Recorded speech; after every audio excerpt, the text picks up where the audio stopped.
Mayong hapon na pod mga Bible students. Niya nasadta sa ato karon nga klase. O nga atong pag-isgutan karon is about the salvation of God. Kaya once again ang atong pag-isgutan nga topic is about the salvation of God. Under kini sa atong subject nga theology. Okay? Ang atong text na ata karon sa 1 Corinthians chapter 1 verse 10. 1 Corinthians chapter 1 verse 10. Ato ni pagdunganan sa pagbasa. 2 Corinthians or no, 2 Corinthians, 2 Corinthians chapter 1 verse 10. The Bible says, "Who delivered us from so great a death, and doth deliver, in whom we trust that He will yet deliver us." Okay? Praise at balaan ng mga Diyos, dalaygon kayo, a great Lord. Thank you so much for the privilege once again you have given to us, for the good health and wonderful moment you have given to us. We can continue our study. Kami tayo mga lagad, speak of one's heart and glorify your name. Holy Spirit, use me. In Jesus' name I pray. Amen. Okay, once again, ang atong subject is about the salvation of God. Sa atong text, mato dinhi, who delivered us from so great a death, and doth deliver, in whom we trust that He will yet deliver us. So, three kinds of deliverance are mentioned here. Okay? And then, in 1 Thessalonians, okay, 1 Thessalonians chapter 5 verse 23, ato po ning basahon daan ang 1 Thessalonians chapter 5 verse 23. The Bible says, "And the very God of peace sanctify you wholly. And I pray God, your whole spirit and soul and body be preserved blameless unto the coming of our Lord Jesus Christ." So, Jesus Christ Himself is the salvation of God. The word Jesus comes from the original Greek word Isus. It means Savior, and it derives from the Hebrew word Yeshua, means salvation. Okay? Once again, Jesus Christ Himself is the salvation of God. In Luke chapter 2 verse 30, doon ay servant of God dinhi nga nganlag si Simeon. Sa Luke 2:30, he said, For mine eyes have seen thy salvation. He refers Jesus Christ. Sa din nakita niya si Jesus Christ, ingon siya sa God the Father, Father, pwede na, nga imo kong kuhaon, mogikan ako diya sa kalinaw, kay nakita ko na ang imong kaluwasan. Naghisgot siya ni Jesus Christ, the salvation of God.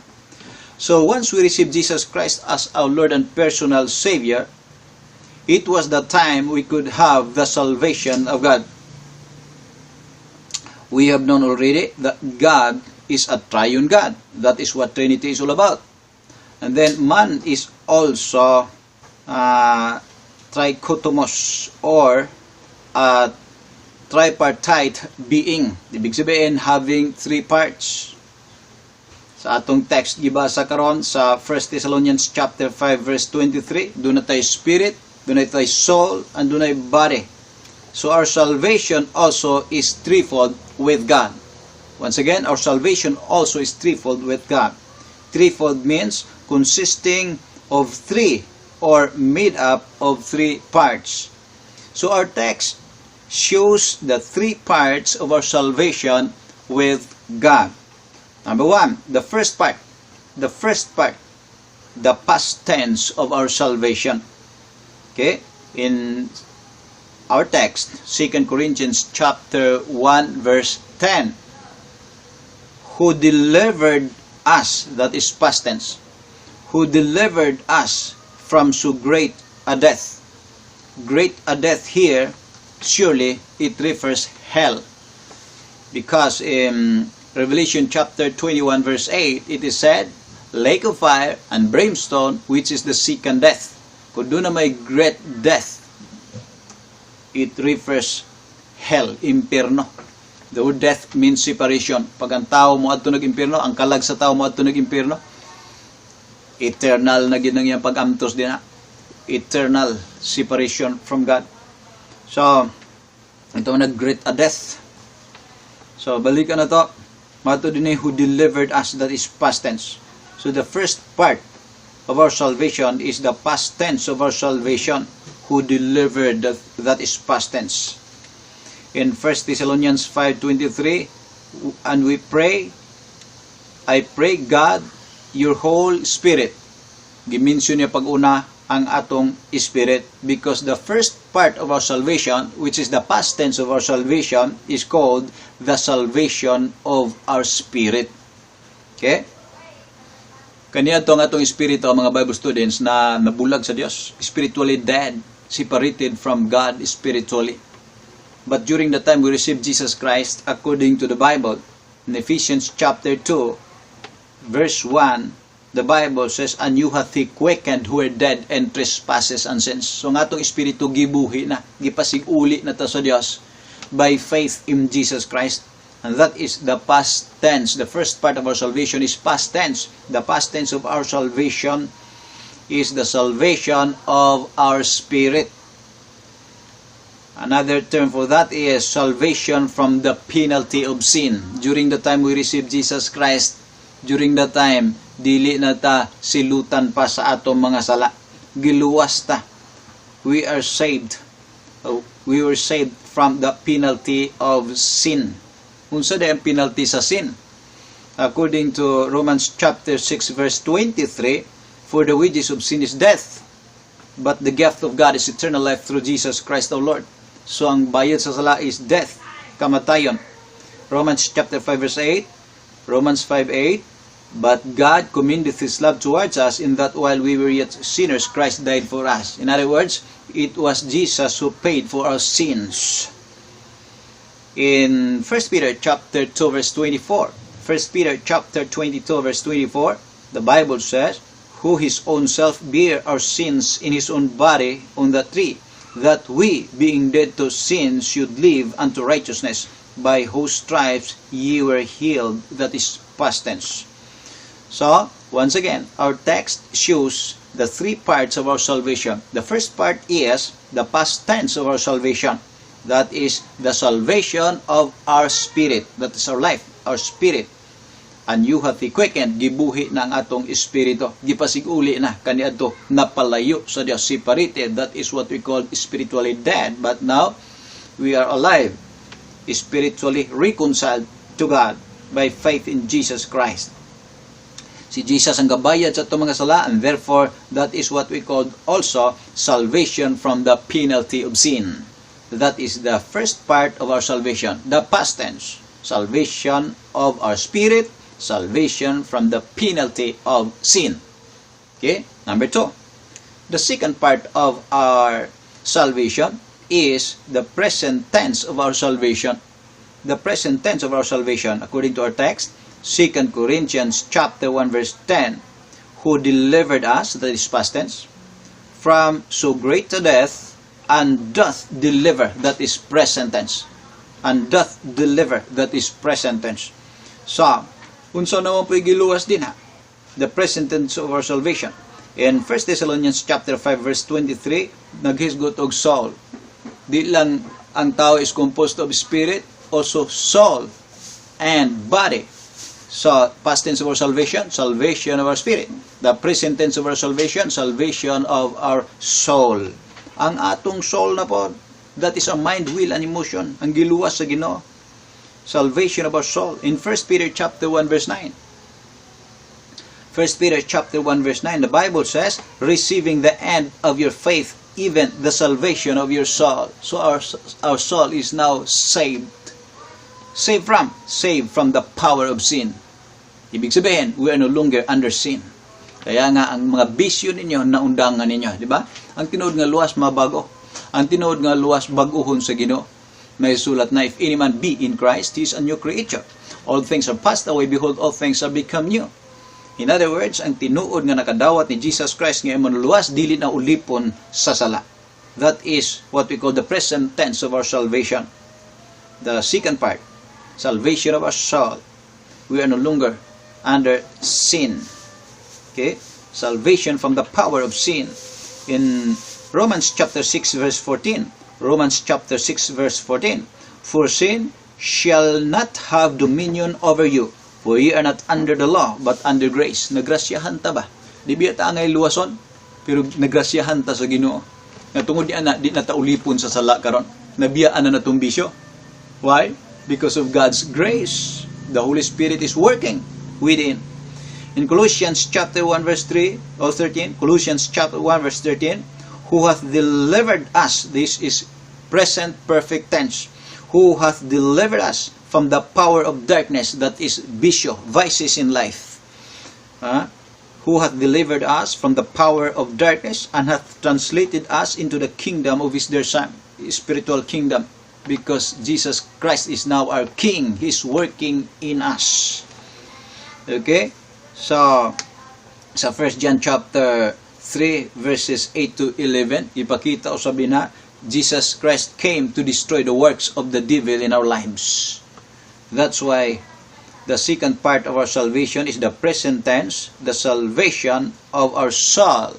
Salvation from the power of sin. Okay? Di ra kayo ko paspas? Okay. Inaot nga nakita ninyo. Our text shows the three parts of our salvation with God. The past, the present, and the future. The past, the first part is the past tense of our salvation. The second part is the present tense of our salvation. And lastly, the third part is the future tense of our salvation. Our text said in 2 Corinthians chapter 1 verse 10, who delivered us, that is past tense, from so great a death, and doth deliver, that is present tense, in whom we trust that He will yet deliver us, that is future tense. Unsa naman po giluwas sa Ginoo dinha? Ang ato na sa body mo yang luwason sa future. Okay? Ang atong body. During the time we receive Christ, the past tense of our salvation, atong spirit gi-save sa Ginoo, gibuhi niya. Kani ato di tagana sa Bible, di tagana maminaw, karon ganahan na gibuhi na niya atong espiritu. And then the present tense of our salvation, ang atong kalag, ang atong mga desire di na ganahan sa sala, because we are no longer under sin. We are saved from the power of sin. And the future tense of our salvation is the salvation of our body. So far, our body is not yet saved. Until now, ang atong lawas, madunot pa, masamad pa, magsakit pa, mahadrok pa gani COVID usahay. No, pero have faith in God. All things work together for God. God controls everything. Okay? Salvation of our body. This is the future tense of our salvation. In Romans chapter 8 verse 23, the Bible says, even we ourselves groan within ourselves, waiting for the adoption, to wit, the redemption of our body. The redemption of our body speaks about the rapture. We know all saved people will be raptured when Jesus Christ comes. Another verse, Romans chapter 13 verse 11. Romans chapter 13 verse 11. And that knowing the time, that now it is high time to awake out of sleep. For now is our salvation nearer than when we believe. So parang wala pa no. Pero ang Bible nagingon nga naluwas na ta. Because this salvation here refers to the future of our salvation. The third part of our salvation is future. When Jesus Christ comes, our body will be saved. When Jesus Christ comes during the rapture time, our body will be glorified. Our body will be changed into incorruptible body. That is what we call salvation of our body, redemption of our body during the rapture time. Okay, the future tense of our salvation, that is the third part, is the salvation of our body when Jesus Christ comes. Hebrews chapter 9 verse 28. Hebrews chapter 9 verse 28. So Christ was once offered to bear the sins of many, and unto them that look for Him shall He appear the second time without sin unto salvation. What kind of salvation is this? It speaks about the future tense of our salvation, the salvation of our body. When Jesus Christ comes, our body will be changed to be like His glorious body. Nga taglawas nga di na mamatay, di na huwon, di na gutomon, di na magdaot, di na matigulang, magsidlak, sama sa iyang pagsidlak, niya, na gwapo na kayo, gwapa na kayo, sama sa iyang kaanyag. May sama unya kita kaniya. Okay? Salvation, that is what we called also salvation from the presence of sin. Sa pagkakaroon, dili kaligayan ang temptation na ningkamot pa pagtintal na to. Manang be careful with your heart because the heart of the problem is the problem of the heart. Pero salamat sa Ginoo tungod kay ang Holy Spirit ni ana nato, someday when Jesus Christ comes, we will be saved, our body will be saved from the presence of sin. Basa ka na even in Philippians chapter 3 verse 20 and 21. Philippians chapter 3 verses 20 and 21. For our conversation here refers dialect, language, or citizenship. For our conversation is in heaven, from whence also we look for the Savior, the Lord Jesus Christ, who shall change our vile body, that it may be fashioned like unto his glorious body, according to the working whereby he is able even to subdue all things unto himself. So when Jesus Christ comes, ang atong lawas na madunuton, masalaypon, i-change into incorruptible and holy body with Jesus, like Jesus' glorified body.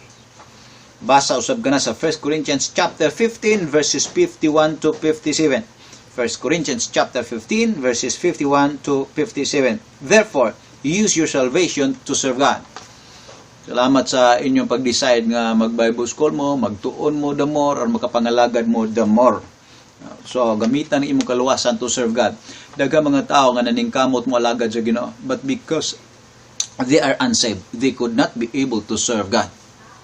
Nga naman, we cannot serve God. We are powerless without the help of the Holy Spirit. And only those who receive Christ have the Spirit of God. And because of the Spirit of God that is working within, makaalagad na ta sa Dios karon. Okay? Hinaot nga doon na tayo nakuha niya na. Use your salvation to serve God. Why? Because our faithfulness to the Lord is the basis of God's blessings and rewards for you, for us. In Proverbs chapter 28 verse 20, a faithful man shall abound with blessings. Gusto kag blessing sa Ginoo? Uban ang kalipay sa kasing-kasing walay pagmahay? Serve God. Use your salvation to serve God. The Bible says the blessing of the Lord in the book of Proverbs chapter 10 verse 20 verse 22. The blessing of the Lord, it maketh rich, and he addeth no sorrow with it. Real riches is not what you have. Real riches is who you are in you. Related with real happiness. Okay? The Bible says once again, in Proverbs chapter 28 verse 20, a faithful man shall abound with blessings, but he that maketh haste to be rich shall not be innocent. In 1 Corinthians chapter 3 verse 14, the Bible says, if any man's work abide, which he hath built thereupon, he shall receive a reward. In Matthew chapter 10 verse 41, he that receiveth a prophet in the name of a prophet shall receive a prophet's reward, and he that receiveth a righteous man in the name of a righteous man shall receive a righteous man's reward. Ang righteous man dinhi ug ang prophet naghisgot ni sa mga alagad sa Ginoo, din imong giila. Mao nang naminaw ka, dayon karon mituo ka, mao nang naluwas ka kay siya gadala sa pulong sa Ginoo. Ang ato mga pastors, mao na ang mga gimin dinhi nga mga alagad sa Ginoo, gihulagway sa mga prophet o mga righteous man nga imong gidawat as it is, imong gituuhan nga tungod ni ana ang promise sa Ginoo makadawat sad ka og gamti sama unya sa ila. So hinaot nga doon na tayo nakuha sa atong topic, the salvation of God. The salvation of God we have is threefold. The first part is the past tense of our salvation. Salvation of our spirit. Gibuhi ang atong espiritu na during the time we receive Christ. Salvation from the penalty of sin. During the time, gideclare na sa Ginoo, dili na ta silutan kay si Kristo ang nagantos para ta matubos. And then the second part of our salvation is the present tense of our salvation, salvation of our soul. Our soul is no longer under sin. Dili na taulipon sa sala. Kaya nga ang atong mga bisyo nawala by the grace of God because the Spirit of God is working within. That is what we call salvation from the power of sin. And then, the third part of our salvation is the future tense of our salvation. Salvation of our body. When Christ comes, our body will be saved. Will be changed into incorruptible like the glorious body of Jesus. Di na uhawon, di na gutumon, di na magdaot, di na mamatay, di na matigulang, malipayon sa kahanunay, magpuyo sa mansyon nga bulawan uban ni Jesus sa kahangturan. Okay? Salvation from the presence of sin. During that time, bisag una-una, dili na ta makauna nagsala. Dili na gyud. Nga naman, wa na sala sa langit. Dire, sakdupan pa ta usahay, timtalon pa usahay, pero be careful with your heart. Kaya kung makasala ka, kastigoon mampuga sa Ginoo bilang anak ng Diyos. But the truth is, salvation is given once and for all. When Christ comes, dinha na kita mahingpit ang atong hunahunag kasing-kasing. Kaya gitawag nag-salvation from the presence of sin. Ang atong lawas, maon na po'y luson sa Ginoo. Aron di na magdaot, di na matigulang, di na mamatay, di na uhawon, sidlak na sa masing kahayag, pagkabulahan ni mo nga midawat sa Ginoo. Yan ang kaluwasan sa Dios. Siguro, di lang kay luwas ko karon, basig ugma o klaro. Kung naluwas ka karon, ang imong ugma apel na ana. Pagkabulahan. Hinaot nga doon natin nakuha, wa mo mga libog. Okay, magpray ta. Agig pagtapos. Salamat Lord sa imong faithfulness. Dalaygon ka, you are great. I-bless ang mga young people, gihe sa pagpadayon. Salamat sa butang, you are great. Thanks for the salvation you have given to us. In Jesus' name I pray. Amen. Wa na tayo oras. Sunod na pod. Magklase na punta sa sunod. God bless. Bye-bye.